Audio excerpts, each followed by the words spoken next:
Hey guys, Double Wide 6 here, and today up on the bench I have a Dewalt hammer drill. It's a DW515, and I got this little bugger off eBay.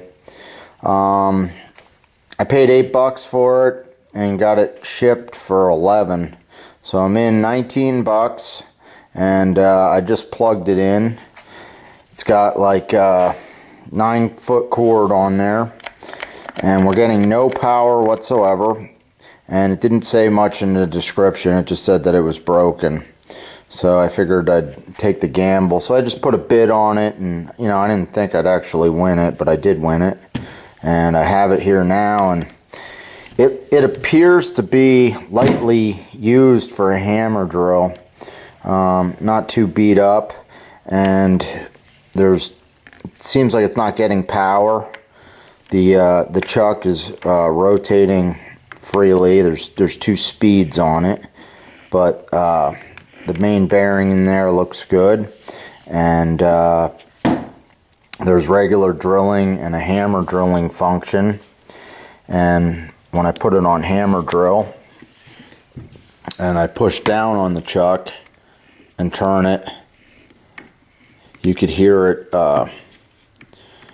I need 2 hands, but you could hear it kind of bump along. So it seems like the hammer drill is working as well. So we just need to figure out why this doesn't have power. I'm going to begin by pulling out some of these torque screws and taking it apart.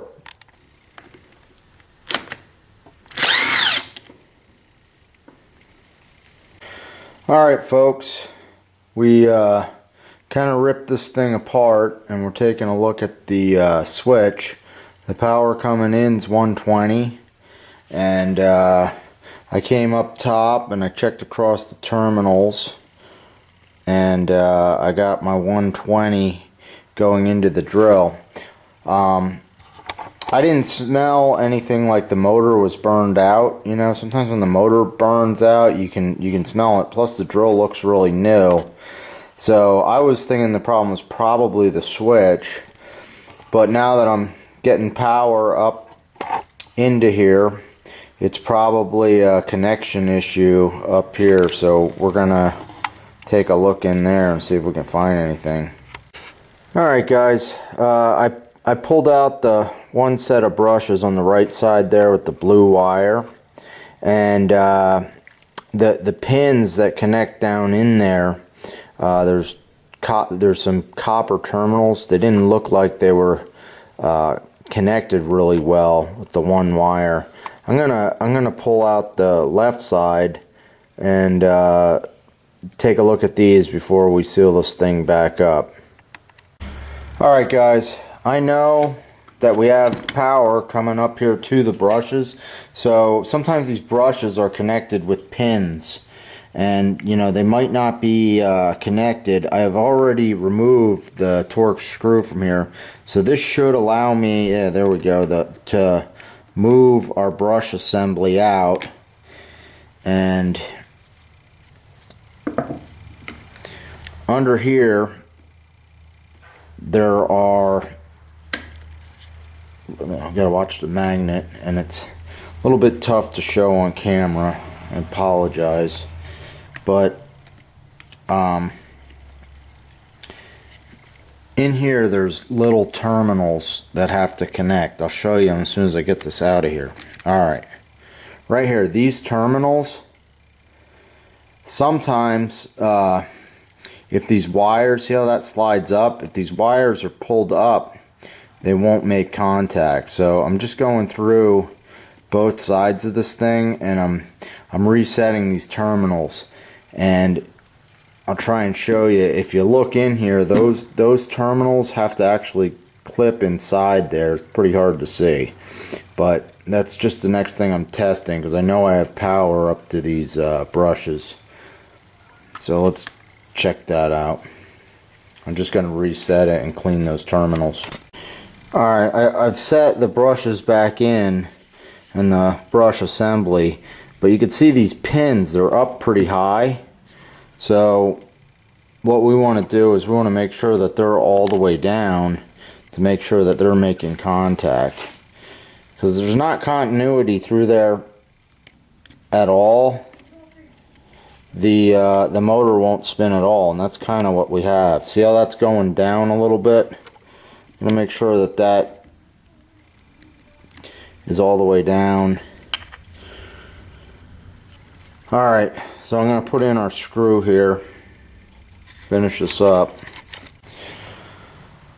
Alright, so I put everything kind of back together here. I got the brushes in, and we just plugged it in. And by the way, I don't think I mentioned it, but when I was checking continuity, I set the switch. The switch will lock on the on position. I had it locked on. So if we take a look, you can see we have power. We're spinning in reverse.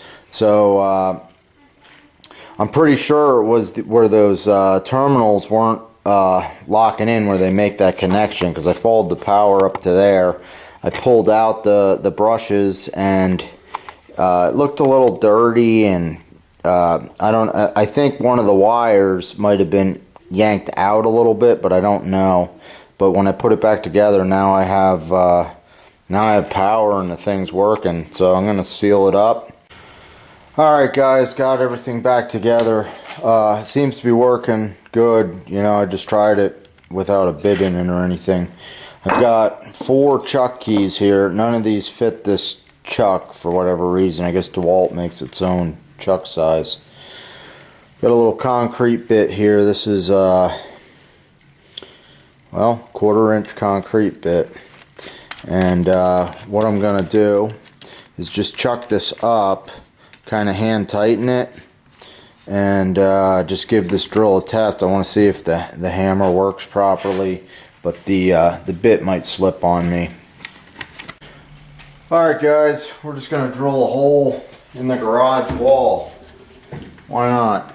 So I tried to hold this thing and turn the drill a little to tighten it as tight as I could. I don't have a chuck, and we'll see what we have.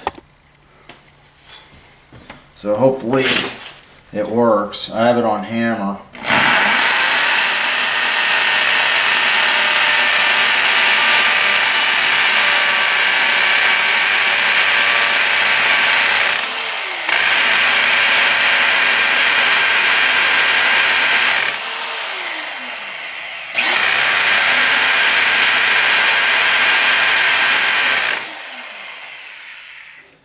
I think I'm hitting rebar, but yeah, and I guess you can't really tell from the bit. I was about 3 inches in there, so it seems to be working really well. No complaints from me. Alright guys, we got lucky here. Like I said, I got this thing pretty cheap off eBay, and it looks like it's a pretty good drill. Everything's working, forward, reverse, both speeds work, the hammer drill and the regular drill. So definitely worth fiddling around with. I remember one time I had a maintenance job when I was in college. I worked at a campground, and this guy gave me a DeWalt hammer drill. It looked a lot like this. In fact, now that I'm looking up here at the top of this drill, you see how this is machined? The guy that let me borrow his drill, he had a handle that went on there, and I'm thinking that this drill probably comes with a handle. So he gave me his drill. I went up, I drilled some holes, and the aluminum handle broke on the thing. And I was barely even doing it. I was barely even pushing on it, and I felt bad because I borrowed this guy's drill and the handle broke. But he was a nice guy, and he didn't care. He wasn't worried about it or anything. But it kind of left a bad taste in my mouth, and I haven't. Well, I did buy one DeWalt drill since that, and I have a little 3/8 DeWalt that I use all the time, a little keyless chuck one that's corded, but I haven't bought any heavier drills that were DeWalt's since that incident. But now I have one, and I seem to like it. So anyhow, I'm Double Wide 6, and thanks for watching, and those of you that haven't subscribed, please subscribe. We're always making different videos here. Take care. We'll see you.